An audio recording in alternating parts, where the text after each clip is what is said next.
días, jóvenes. Buenos días, doctor. Ada, buenos días. Anthony, buenos días. Anthony, buenos días. Buenos días, doctor. Keiko, buenos días. Buenos días, doctor. ¿Cómo estás, Keiko? Darío, David.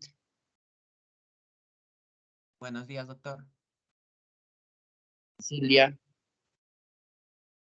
Buenos días, doctor.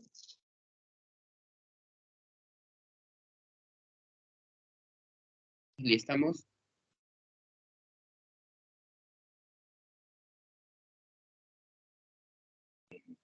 Sí.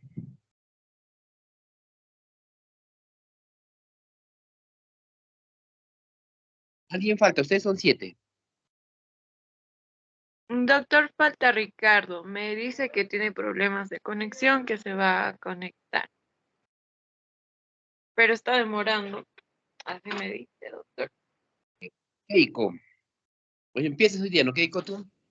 Sí, doctor. A ver, Keiko, Ahora vamos. comparto mi pantalla.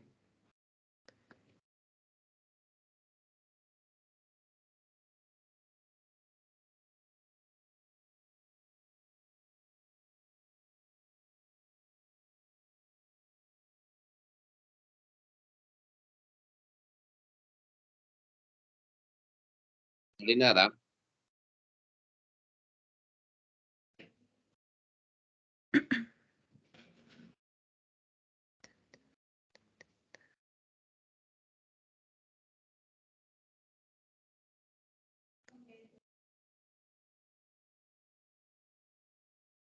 ¿Ya se logra apreciar la pantalla, doctor?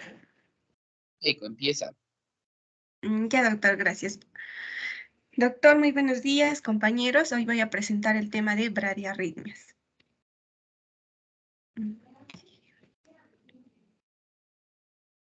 Voy a empezar con la definición y la patogenia. Las bradiarritmias, estas vienen a ser una arritmia que va a estar definida como una frecuencia cardíaca de menos de 50 a 60 latidos por minuto. Esta bradicardia puede ser patológico o fisiológico también. En cuanto a fisiológico, podemos ver, se puede dar estas bradicardias en individuos que son jóvenes, atléticos, o también puede ser parte de los adultos mayores, ¿no? Ya que esto es parte del envejecimiento normal o también se puede dar durante el sueño. Entonces, la patología que produce bradicardia, esta puede ocurrir a nivel del nodo sinusal, el tejido del nodo aurículo-ventricular y el sistema de conducción especializado. Entonces va a haber una alteración en la formación de impulsos y en la conducción de estos impulsos. O puede ser en ambos, no tanto en su formación como en la conducción de estos impulsos. Ahora vamos a tener tipos de bradicardia, estos según su localización. Los más importantes son cuando hay un trastorno del nodo sinusal y un trastorno del nodo aurículo-ventricular, lo que vamos a llamar bloqueo aurículo-ventricular. Dentro del trastorno del nodo sinusal, aquí vamos a tener a una bradicardia sinusal. Esta bradicardia va a ser con una frecuencia cardíaca menor a 60 latidos por minuto o 50 que vimos, ¿no? Anteriormente en la definición. Esta puede ser fisiológica o patológica. También vamos a ver un paro o una pausa sinusal. Este paro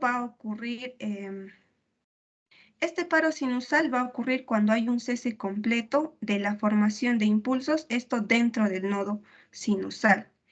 Ahora, lo que diferencia el paro sinusal de un bloqueo de salida sinoauricular es que en el paro sinusal, aquí la pausa no va a ser un múltiplo exacto del intervalo PP anterior, pero en el bloqueo sinoauricular, aquí sí, esta puede ser un múltiplo exacto del intervalo PP anterior, ¿no? Ahora, en el bloqueo sinoauricular, va a ser un impulso generado, normalmente este no se conduce a la aurícula. ¿Y esto por qué? Porque hay un retraso o un bloqueo dentro del nodo sinusal. Entonces, aquí hay tipos, puede ser un bloqueo de primer grado o de segundo grado o de tercer grado. En el caso de un bloqueo de primer grado, no lo vamos a poder reconocer en un electrocardiograma, ya que esto lo podemos observar en un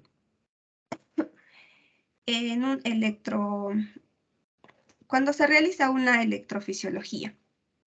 Ahora, el bloqueo de segundo grado, Ese estudio se llama puede ser estudio de tipo 1. electrofisiológico. A ver, se llama estudio electrofisiológico. Electrofisiológico, sí, doctor. Ajá, o sea, parte de la electrofisiología son esos estudios electrofisiológicos. Ya, sigue, Machita. Ahora, dentro del bloqueo de segundo grado vamos a tener, puede ser de tipo 1 o de tipo 2, ¿no? El tipo 1, el de Weckenbach. Ahora, también puede haber una incompetencia cronotrópica. En este caso, la incompetencia cronotrópica, esta se trata cuando hay un aumento inadecuado de la frecuencia cardíaca, está en relación con una mayor demanda metabólica, ¿no? Entonces, la frecuencia cardíaca en reposo, esta suele ser aceptable, pero cuando la frecuencia sinusal del paciente no aumenta como debería de ser en relación a cuando hay un grado de actividad mayor, ¿no? Cuando hay en ejercicio, por ejemplo, ¿no? Del paciente.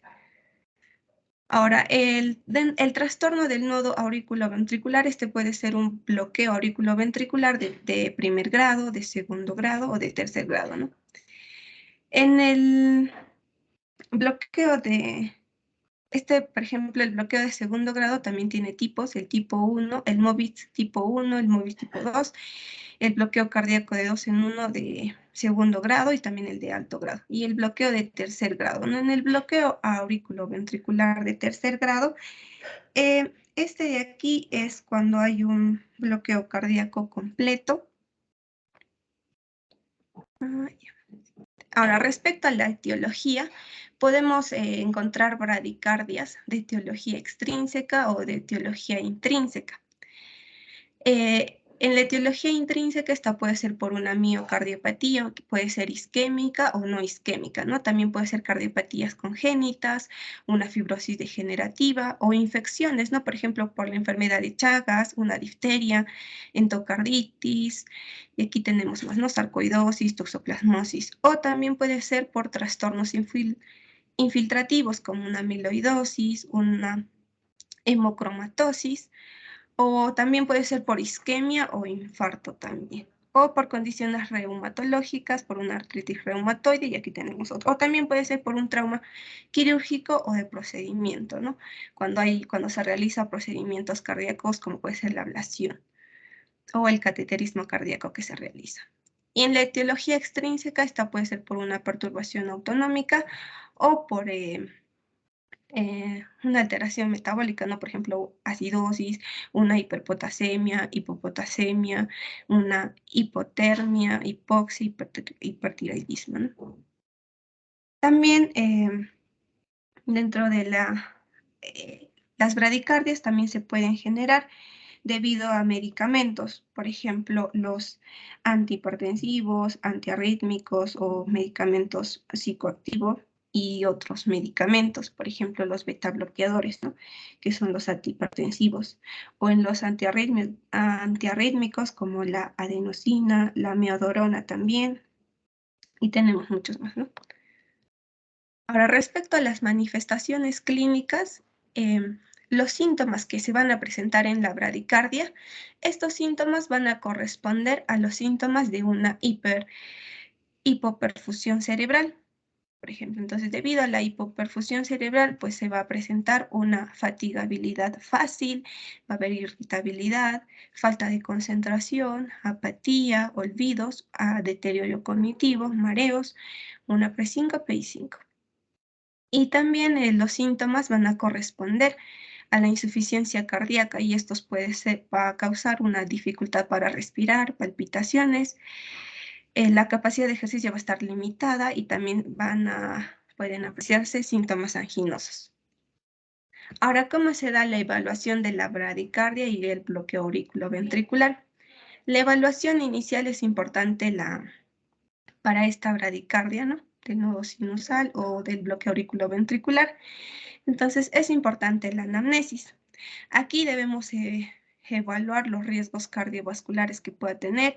Es importante una anamnesis completa y que esta pues va a estar centrada en los síntomas del paciente.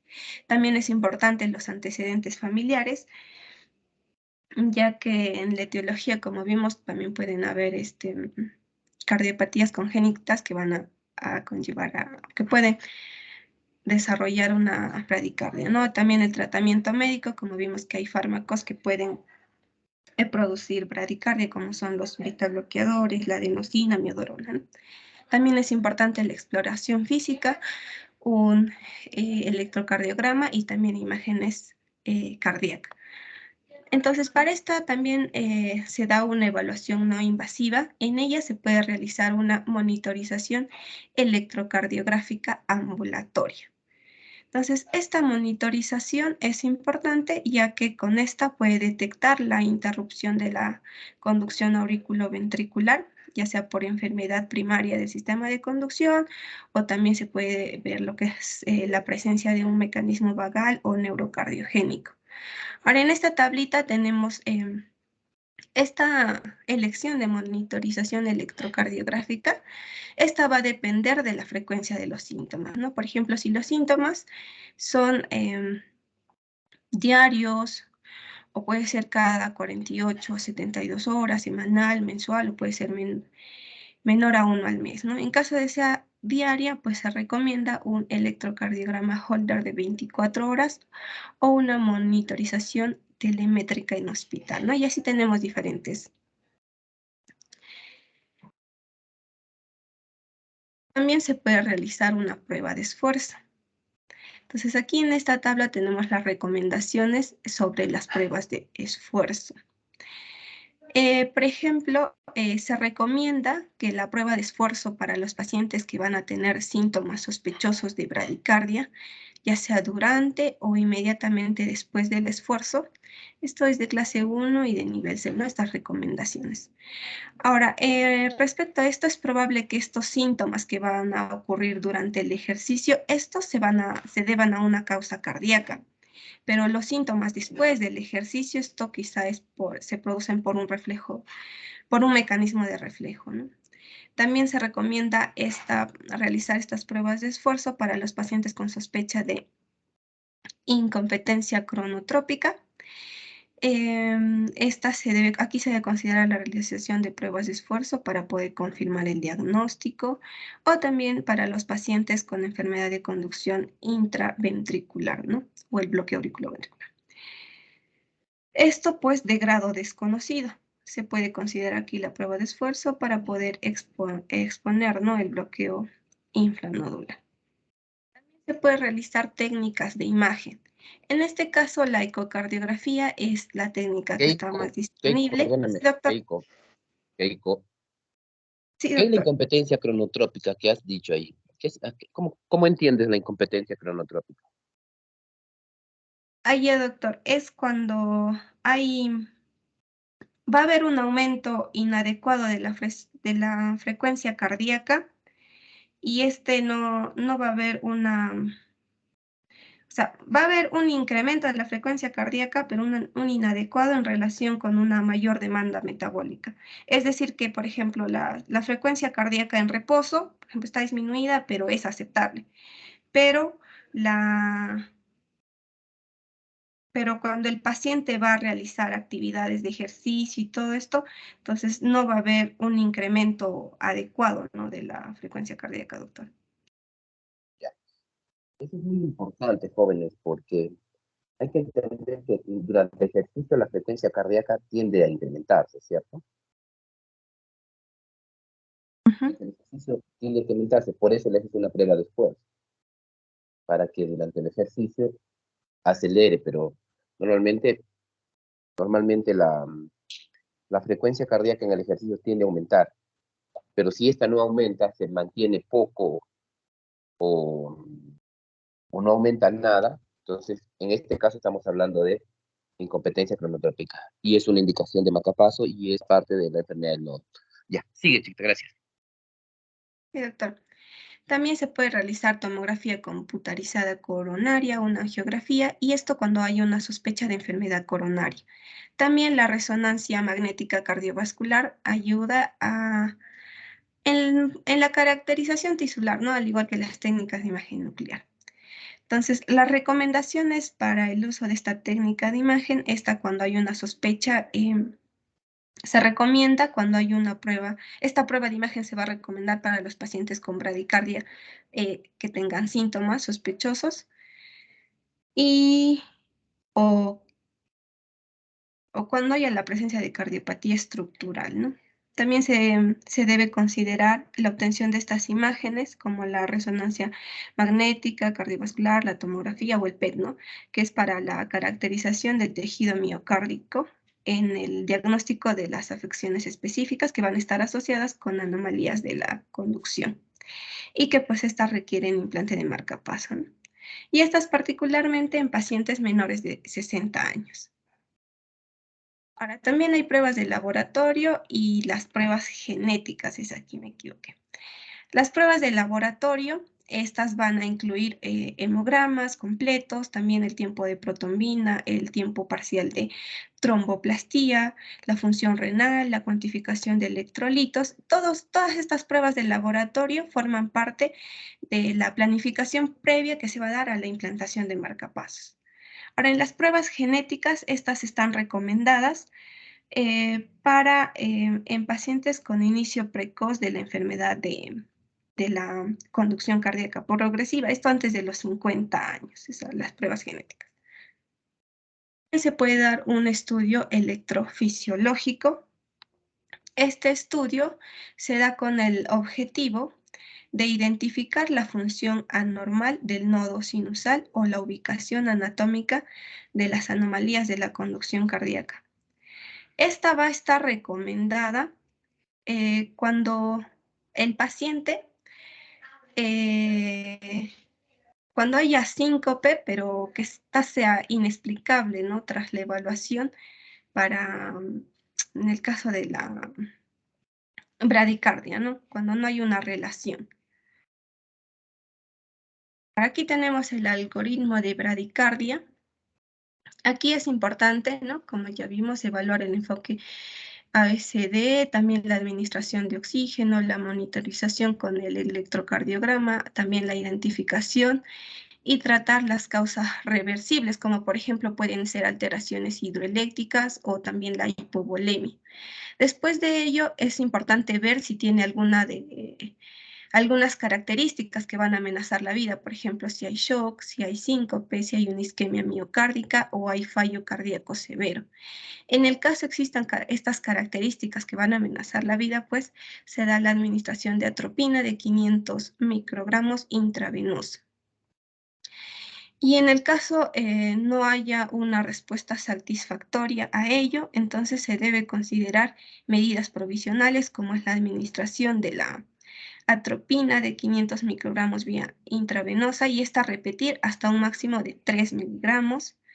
También se da el uso de la isoprenalina a 5 microgramos por minuto vía intravenosa, también la adrenalina de 2 a 10 microgramos por minuto vía intravenosa y también fármacos alternativos, ¿no? Por ejemplo, aquí tenemos también, o también se puede realizar el uso de los marcapasos transcutáneos.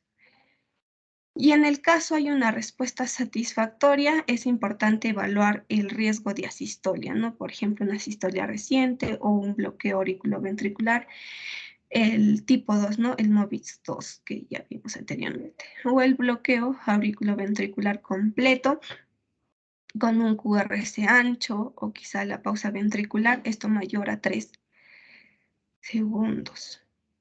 Y en el caso no, pues igual, ¿no? Se requiere observar al paciente. También hay un algoritmo de estimulación cardíaca en la bradicardia. Esta se va a dar cuando el paciente haya una estabilidad hemodinámica a pesar del tratamiento farmacológico que se le da Y entonces es importante ver, ¿no?, el estado crítico por bradicardia. Si no hay si hay un estado crítico, pues se da lo que es la estimulación transcutánea. En el caso, ¿no?, también está la indicación de marcapasos permanentes. Ahora, también se puede dar una terapia médica. Aquí es importante que recordar que en una bradicardia con síntomas leves, mencionaba que no requiere ninguna medicación de tratamiento agudo, pero que la terapia específica, ¿no?, en la bradicardia pues va a consistir en la medicación. Ya vimos acá también se puede usar tratamiento farmacológico o la terapia eléctrica que se da, ¿no? Y esto también se puede dar lo que es la eliminación de una causa remediable, como puede ser la hipoxemia o en el caso ya desequilibrio electrolítico también. Se puede usar para el tratamiento farmacológico, tenemos al uso de atropina, aquí tenemos a las dosis, también la orciprenalina, la dobutamina, la adrenalina, y en el caso de una lesión de la médula espinal, posterior al trasplante del corazón, se puede dar el uso de la aminofilina o la teofilina, ¿no? Y estas son sus dosis. Estas son las referencias que utilicé, doctor, y eso sería todo por la presentación. Gracias, doctor. Muy bien, Keiko.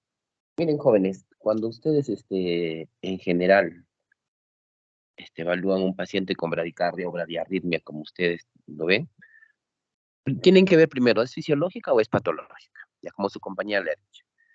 Si es fisiológica, no hay problema, ¿no? Puede ser un paciente joven, muchas veces pacientes, probablemente uno de ustedes manejen frecuencias menos de 60 y no tengan ningún síntoma. Entonces, eso es uno. Ahora, si el paciente tiene síntomas o esta bradicardia sale del contexto fisiológico, entonces vayamos a las bradicardias patológicas. Obviamente tienen que descartar que estos pacientes estén usando fármacos, como lo he dicho, no estén asociados a hipotiroidismo, que es una causa frecuente. Entonces, ven, ¿frente a qué bradicardia están? En general, jóvenes, para que se produzca bradicardia tiene que disfuncionar el nodo sinusal o tiene que disfuncionar el nodo auriculoventricular, no hay otra. Si es disfunción del nodo sinusal, están hablando de enfermedad del nodo. Ahí incluye cinco características importantes, 5 elementos. Ya. Entonces, ¿cuáles serían? Bradicardia sinusal sintomática es 1, 2 pausas sinusales, una pausa más de, alguna literatura más de 2.5 o 3 segundos, eso es enfermedad del nodo. ¿Qué más? Fibrilación auricular con respuesta ventricular baja.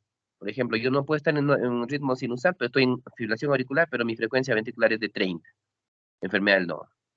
Tengo pausas sinusales, enfermedad del nodo. Tengo síndrome taquibradi, por ratos me acelero y por ratos me desacelero, síndrome taquicardia bradicardia. Tengo bloqueos inauriculares de segundo o tercer grado, enfermedad del nodo. Tengo bradicardia sinusal, tengo incompetencia cronotrópica, enfermedad del nodo. Esas entidades que yo les estoy manifestando, todas necesitan marcapaso.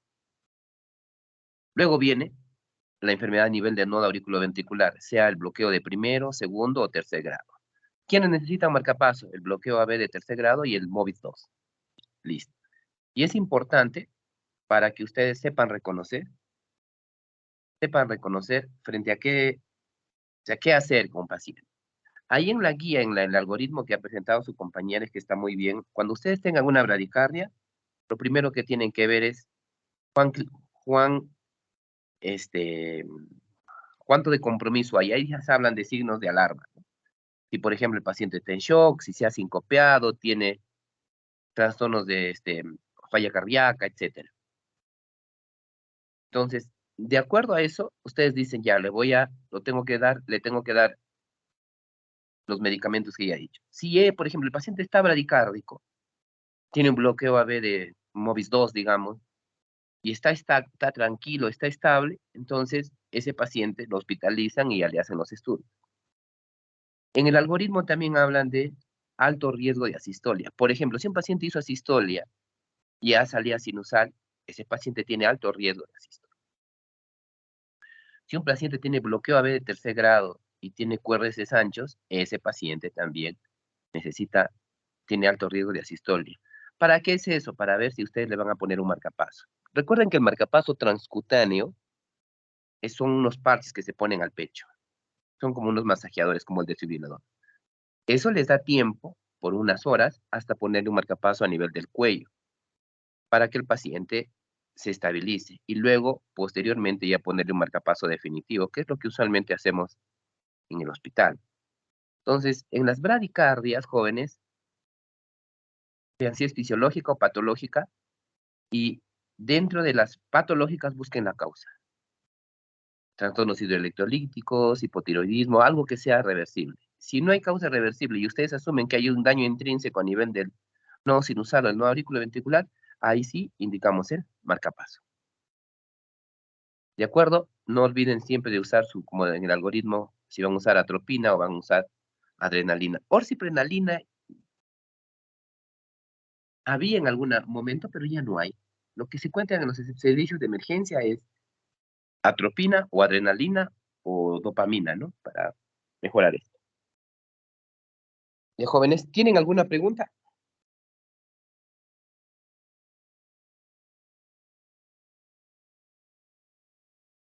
Buenos días, doctor.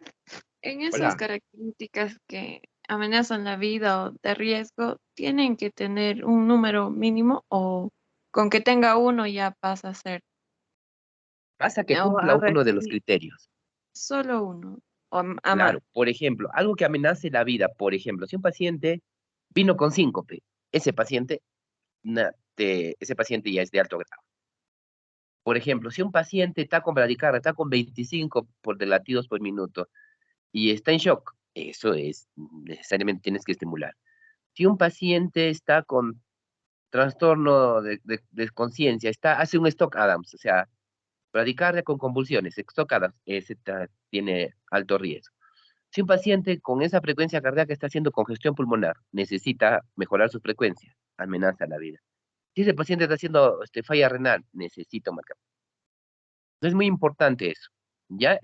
Básicamente ese es el escenario que siempre nos enfrentamos en el hospital, por esa razón siempre ponemos marcapasos. Recuerden, solamente para que ya vayan a casa, cuando en emergencia hay dos situaciones importantes, las taquicardias y las bradicardias. Y el común denominador es la descompensación hemodinámica. Si una taquicardia o una bradicardia les da descompensación hemodinámica, el tratamiento es eléctrico. A ver, ¿a qué me refiero eléctrico? Si ustedes tienen bradicardia con descompensación hemodinámica, tratamiento eléctrico, ¿qué es? Estimulación eléctrica con un marcapaso. Eso es uno. Si ustedes tienen taquicardia con descompensación hemodinámica, ¿tratamiento cuál es? Estimulación eléctrica, ¿cómo? Descarga, desfibrilación, cardioversión eléctrica. Entonces la pregunta es, si yo tengo una arritmia que tiene descompensación hemodinámica, cualquiera sea taqui o bradi, necesito tratamiento eléctrico. Si está aquí, cardioversión eléctrica, y si es bradi, estimulación eléctrica con marcapaso. Muy bien, jóvenes. Que tengan ustedes un buen fin de semana. A las 11:30 les dijeron que teníamos una charla, ¿no? Sí, doctor. Un favorcito, sino que ya, a las 12 lo pasamos, porfa, a las 12 les dice a todos los compañeros, ya, para que tomen su tiempo, para que tomen su desayuno tranquilo. Está bien, doctor. Ya, chicos, buenos días, que tenemos más tardecito, a las 12.